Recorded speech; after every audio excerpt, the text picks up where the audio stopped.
Hi, I'm Christopher Hein. We're going to talk a little bit about how the goals that I outlined are actually going to help us achieve the philosophy of Aikido. So how those goals are related to Aikido, Aikido philosophy.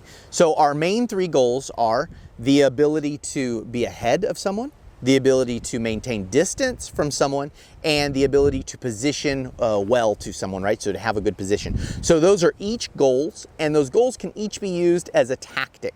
Now, why they're goals?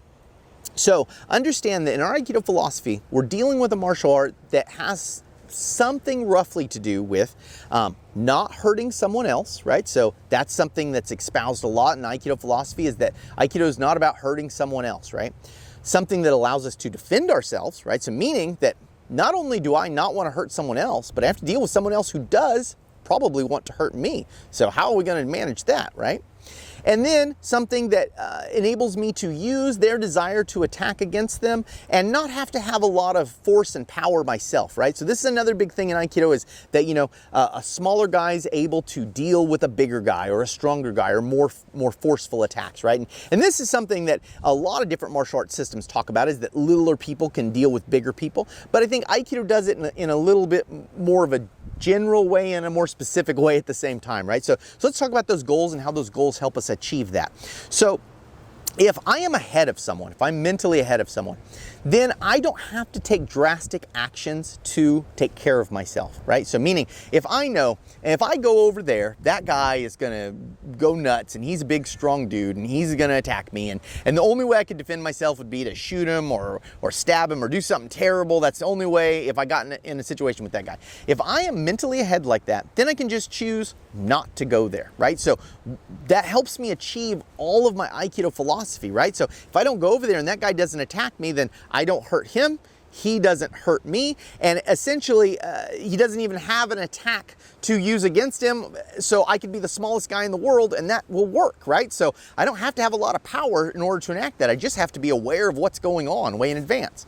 Now, there are times when you're going to have to go into a place where there's potential danger, so you're not always able to avoid potentially dangerous spots. So mental headedness can go further into that, right? So, I know I'm going into a dangerous spot, but I want to do it in a way that makes me not obvious to anyone who would want to attack me, or seem friendly to people who would want to attack me, or have people with me who would help me in bad situations, or go into it in a defended way. So if someone did attack me, it wouldn't turn out very good for them. So there's again an example of a mental headedness. I've prepared, right? We call this preparation. I've prepared for what's going to happen over there, what could potentially happen over there, so I'm a little bit ahead of the situation.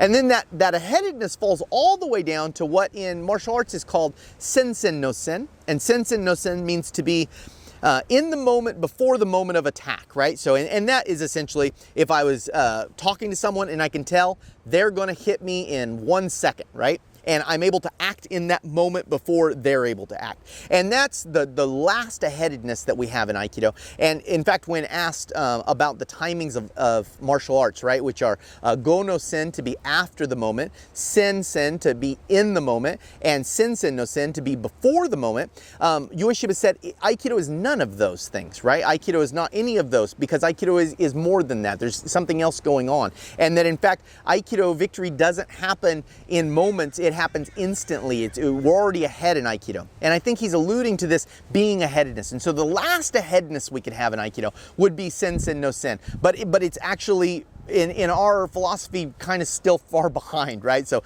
ahead over all of what's going on, but for Aikido, not the best. And so that's one of our main goals, is to be ahead. And you can see how being ahead allows us to ideally not have to hurt the other person, not get hurt ourselves, and not need an amazing amount of physical force.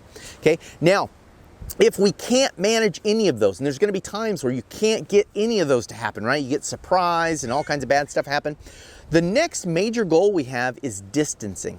Now, distancing again fits in perfectly with our philosophy. If I'm really far away from someone, well, then it's going to be really hard for them to attack me, right? So even if they have projectile weapons, it gets harder and harder the further they get away, right? So even a really skilled sniper with a scope, and this would be a crazy situation, but even a really skilled sniper with a scope, the further away I get from that guy, the harder it's going to be for him to get me, right? So certainly someone without a projectile projectile weapon, the further away I am, the safer I am. So if I can manage to keep a distance, I won't have to hurt them.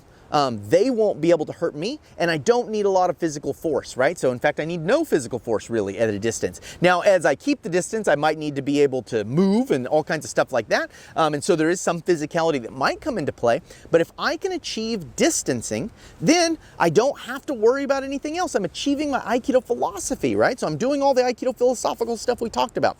And I can use, if I'm mentally ahead, I can use that to always keep my distance. And if I get mentally behind, I can use distance to reset my mental headedness, right? So meaning if there's potentially someone who could surprise me, if I always stay away from them, they can't surprise me too quickly, right? So meaning if I keep at least our basic ma'ai, which is this arm reach distance, they probably can't hit me before I can have some kind of reaction to it. And then if I can create more distance, I can then start to mentally get ahead of them, right? Which is what I want. So the distancing is a goal that totally in and of itself lets me achieve my Aikido philosophy, and also can be used as a tactic to help me get ahead again, which is another one of my big goals for Aikido philosophy.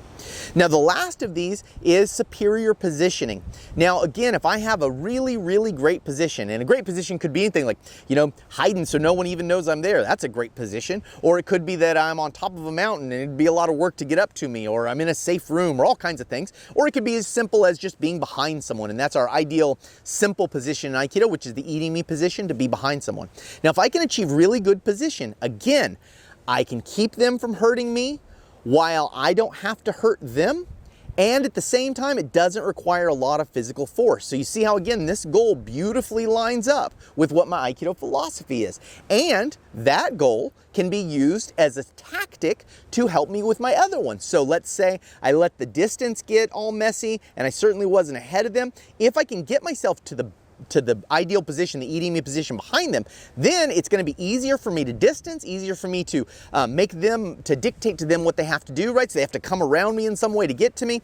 So positioning can help me reset to my other two goals as well. So positioning can be used as a tactic, and in and of itself, it is one of the goals of my Aikido philosophy, right? And so we're saying the rough Aikido philosophy is, I don't want to hurt anyone while they're not able to hurt me, and I want to not have to use a lot of physical force to do it. So if I'm able to keep all of my interactions in that high level tactical situation, right, which is where I'm always juggling distance, headedness, and position, then I won't ever have to deal with physical situations with someone, nothing too terribly physical. I won't ever have to hurt anyone at those distances, and it will be very, very difficult for them to hurt me. So those three main goals, which are also tactics, are what's enabling me to actually achieve my Aikido philosophy. So we're going to go down from here. We'll talk a little bit more about tactics, and we'll get down and we'll talk about techniques as well. And a lot of people are familiar with techniques. We'll talk about how the Aikido techniques are actually really good for what we do.